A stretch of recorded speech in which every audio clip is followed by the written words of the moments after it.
directed at Kash Patel, and we're quoting, "Never great to see your unredacted name in a search warrant affidavit. Get a great effing criminal defense lawyer, you're going to need it." So here you have permanent Washington threatening someone on Twitter. But that's totally cool because Orange Man bad? Like, what? So we thought we would like to speak to Kash Patel himself. He's president of the Kash Foundation. He joins us tonight. Kash Patel, thanks so much for coming on. If I were you, I hate to say this to you, but I would be very concerned about a tweet like that from a lunatic like Peter Strzok.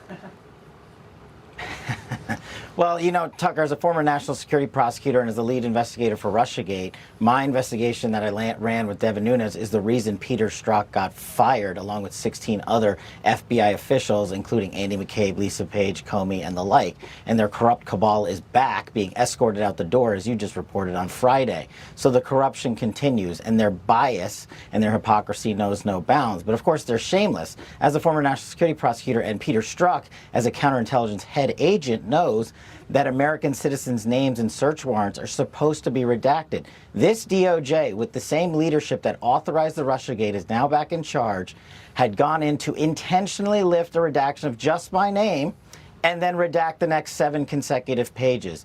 It was totally for political purposes. They don't care about the threats to my life, the racist message, and the hatred I see every day now, because they are publicly advertising for me to fail, to go to jail, and to be harmed. And here's another thing. The FBI did this after a 10-month investigation into death threats from the January 6th subpoena committee on me, and on Friday, the same day they issued the affidavit, is the same day they ended the investigation, saying, even though they had credible evidence, we could go no further. It's just beggars belief. So one of the highest ranking officials at the FBI is threatening you on Twitter. Where's the current FBI director to call Peter Strzok and say, hey, you can't do that because you eliminate all public confidence in this agency when you do?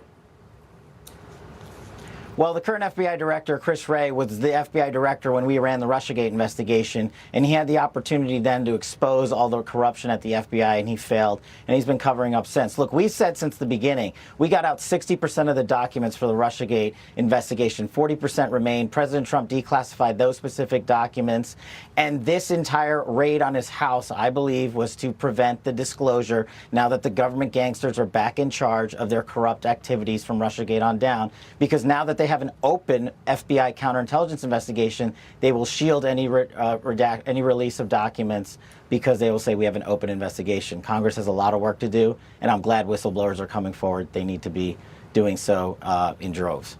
This behavior is just so over the top. The next time a prominent critic of the FBI has kiddie porn found on his laptop or fentanyl in his car, I don't think anyone's going to believe it's real. That's how corrupt it seems to me, and we just wish you absolutely the best, Kash Patel. You have a right, a constitutional right, to give your views in public without being threatened. So thank you for coming on tonight. Thanks, Tucker.